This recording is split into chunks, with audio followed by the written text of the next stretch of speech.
তৃণমূলের হাল শেষমেশ সেই জায়গায় এসে ঠেকল যে দল মাস দেড়েক আগেই ছিল রাজ্যের একেবারে হর্তাকর্তা বিধাতা শাসক দল, যাদের হাবভাব আর চালচলন মাস কয়েক আগেও ছিল দেখার মতো, সেই দলের নেতাদেরই এখন ঘটা করে সাংবাদিক বৈঠক ডেকে বলতে হচ্ছে তৃণমূল বলে আর কিচ্ছু নেই, আর তৃণমূলের সাথে আমাদের দূর দূরান্তের কোনো সম্পর্কও নেই, দলের সাথে আর কোনো পীড়িত নেই, এমনকি আগামী দিনেও আর রাজনীতির ত্রিসীমানায় যাওয়ার কোনো ইচ্ছে নেই।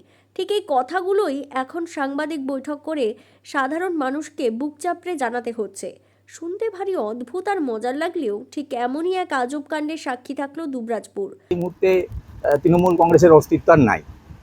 এছাড়া মমতা বন্দ্যোপাধ্যায় যা দলীয় পদ ছিল পশ্চিমবঙ্গে সমস্তই অবলুপ্ত করে দিয়েছেন। এই মুহূর্তে কোনো পদে নাই। এইটা যাতে কোনো বিভ্রান্ত সৃষ্টি না হয় কোনোভাবেই, যে আমি এখনও তৃণমূল কংগ্রেসের সভাপতি আছি, হ্যাঁ, বা আমি তৃণমূল কংগ্রেসে এখনও রাজনীতির সঙ্গে জড়িত আছি, এই বিভ্রান্তি দূর করার জন্য আমি আজকে আপনাদের কাছে এসেছি। এবং আমি পরিষ্কার করে জানাতে চাই যে এই মুহূর্তে তৃণমূল কংগ্রেসের সঙ্গে আমার কোনো সম্পর্ক নাই। দুবরাজপুরের নামী আইনজীবী স্বরূপ আচার্য, এলাকায় যিনি একসময় দাপুটে অনুব্রত মণ্ডলের একেবারে খাস লোক বলেই পরিচিত ছিলেন এবং কিছুদিন আগেও যিনি দুবরাজপুর শহরের তৃণমূল সভাপতি হিসেবে ঘুরছেন, তাকেই আজ প্রেস মিট করে বলতে শোনা গেল তৃণমূল বলে আর কিছু অবশিষ্ট নেই, তৃণমূলের সাথে আমার আর কোনো মাখামাখি নেই। ভোটের রেজাল্ট বেরোনোর গরম গরম আবহাওয়ার মধ্যেই তিনি নাকি তার দলীয় পদ থেকে ইস্তফা দেওয়ার জন্য যথাস্থানে পদত্যাগপত্র পাঠিয়ে খালাস হয়ে গেছেন।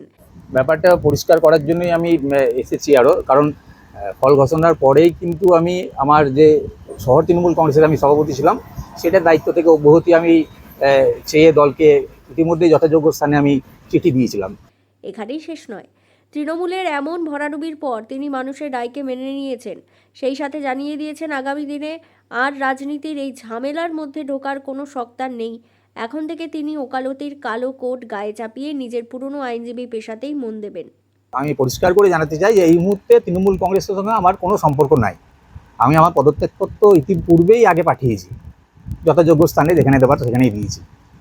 এবং আজকে আমি জনগণকে এটাই জানিয়ে চাই দুবরাজপুরে, যে এই মুহূর্তে আমি তৃণমূল কংগ্রেসের সঙ্গে জড়িত নয় এবং আমি একদম রাজনীতি থেকে অবসর নিয়ে আমি আমার যে প্রফেশনাল লাইফ আছে, আমি যে ওকালতি করি সেই ওকালতি জীবনেই আছি, এর বাইরে কোনো কিছু নাই। এবং আমি আশা করছি ভবিষ্যতে আর হয়তো রাজনীতির দিকে আমার যাবার কোনো এই মুহূর্তে কোনো ইচ্ছা নাই, যে পৌরসভা ভোট আসছে সামনে সেখানেও রাজনীতি করার সেরকম কোনো ইচ্ছা আমার নাই। রেজাল্ট আসার পর থেকে দলীয়ভাবে কোনো দিন কোনো রকম যোগাযোগ আমার সঙ্গে করা হয়নি। সে রাজ্য থেকে হোক, জেলা থেকে হোক, কোনো জায়গা থেকে কোনো যোগাযোগ করা হয়নি বা কোনো আলাপ আলোচনা আমাদের দলের যারা এখানে ছিলেন তাদের সঙ্গেও হয়নি। দল এই মুহূর্তে তো তৃণমূল কংগ্রেসের কোনো অস্তিত্ব নাই। মানুষ তো তৃণমূল কংগ্রেসকে এই মুহূর্তে মনে হচ্ছে পরিত্যাগ করেছে, যেভাবে ভারতীয় জনতা পার্টি জয়লাভ করে এসেছে পশ্চিমবঙ্গে যে বিপুলভাবে, তাতে তো মনে হচ্ছে জনগণের যে জনগণ যেটা চেয়েছেন যে রায়, সেই রায়টাকে তো মাথা পেতে আপনাকে নিতে হবে। এবং আমি সেটা কিন্তু ইতিপূর্বেই যখন আমার পরাজয় ঘটেছে তখনই আমি সভাপতির পদ থেকে পদত্যাগ করেছি, আমি সমস্ত দায়ভার গ্রহণ করে। সেটা এখনও জনগণ হয়তো জানতেন না, যেটা আপনাদের মাধ্যমে আজকে আমি জানিয়ে দিলাম।